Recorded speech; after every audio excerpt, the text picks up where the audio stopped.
ole voin nia chuan strawberry hi engtin nge lian pui pui kan lo nei ra ve thiang le hrisel taka kan lo nei thiang ti ka lo soi ve le do na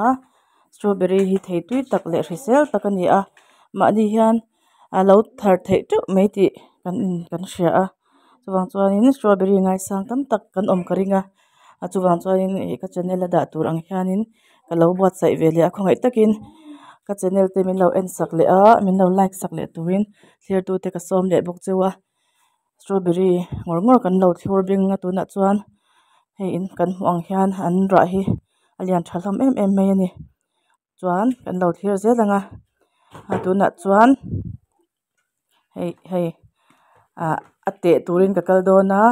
in chung lama ka da awangin hei kalon don ni chu measuring tape nen ka te dona alen zong kha hete en rongot hi chuanin alen zong hi a hriat lo wang hianin hei ka te lai le ka measure lai tak kha ka lo ti lang ve du tata chuwang chuan khawai takin lo en chhuah sak le sham don unia chuan kan soipa zelanga len zong te le en kol dan te pawh soi chho zelanga a hlawkpui kan tum le theuh don unia tuna hian chho meka strawberry lian pui puin engtin nge kan nei thiang ti kha ka lo hmuh dawn chewa strawberry lian pui pui nei thei dan kan sei du a chuwang chuan tukinah hian ka strawberry ho kha a lian over ho kha ka lo tu a ma se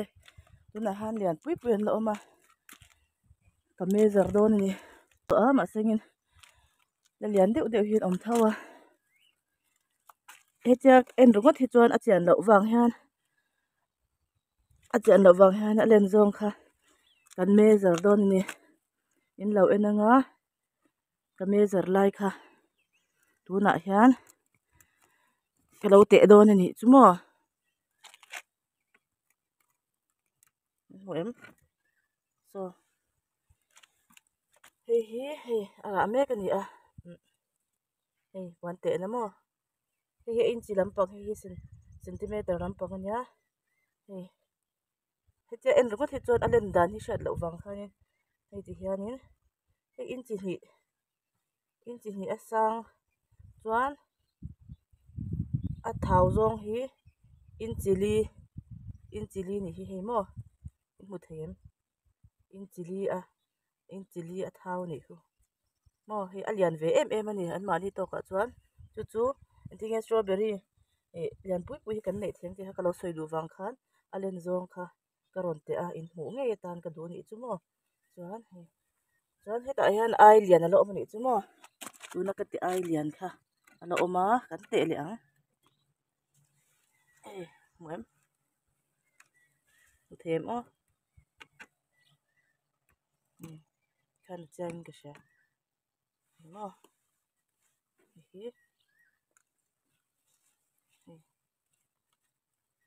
hi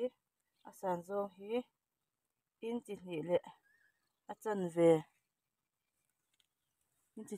ve ani a maw hei inchi hnih leh a chan ve ni a zoom lawk ang aw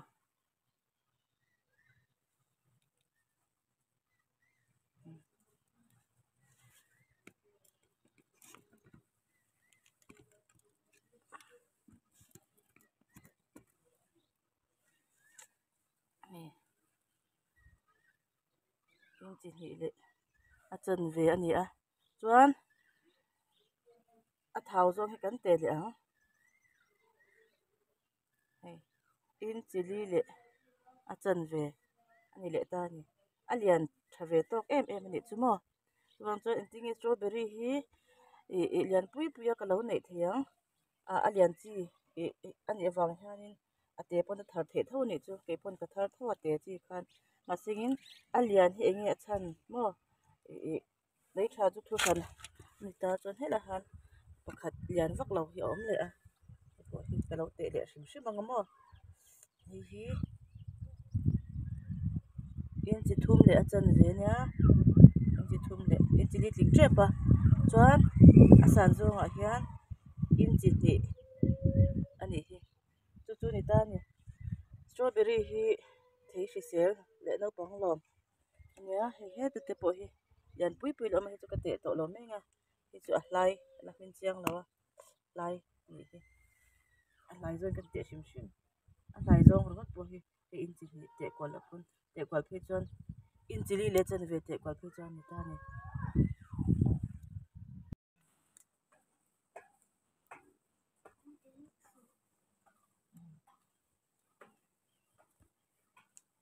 tuna chuan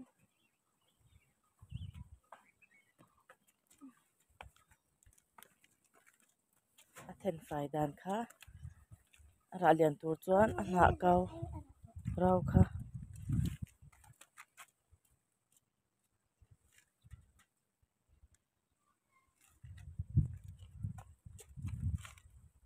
ra lian em a ti kha o a kau rau kha kan thiam do na huam an do om sup sup nia xiao xiao nia ai lian thabi ke khoi mo ite he a lian de tuk tro ite lian em kha kha tho ve la kan le a hi po hi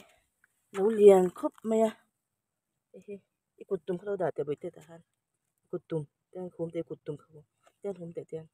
ikut khanang ma kut kha ten ai hum wa asana han tan hei ka fanu kutum ne in tia trip ni hi mo lian tha pum pum ne hi chu kan te to lo me na ka soi du chu mo chuan an ra hi a uai chuak the tha pram se du thu sa mania an uai chwa te hian a ra te hi hei anget tur le a troi tur la ka han a in veng ve ta uai chuak theya kan da chuan a thale em bok ani chuan hei kan huang hianin an bal ta thina a hna hnuai lampang a kan bal le anga an ra mek lai po hianin bal reng hi a tha a ti hianin kabala a hna chang chang hi hnuai lampang hi ka bal deuh reng me khat tok hian mo chuan lei tha hi a khat tok hian ka pe deuh reng boka hei thla hnih dan anga te hian ka pe a ma sengin ara hnai lutuk lama hi chuan pe lo thei hra mina chan chu an ra ve to mek awang hian ara kha ti trai ve thei chu chuwang chuanin ara kha kan ngal zel to wang khanin lei tha kan pek po khan a kung bul lutuk lo han pe to ila ya chuwang chuanin ara hi ka ta hai ten hmang hian a uai chuak thei sham thram han om se du thu sam ni ti chu ani chu mo chu ka lo soi tel le lo ka nga a hnuai lampang kan pai zel chuan a chakna in ei ton tur kha a lo re ve ta a chuwang chuan ara pawh a lo len pha ve a lo ra tam pha thei bawk ani chu hna tam deuh a kha chuan ara te chhuat tha thei lo in ka hria a chuwang chuan a hna hnuai lampang pai zel pawh kha a tha de tuk ani chu chu lo soi tel ve le ani chu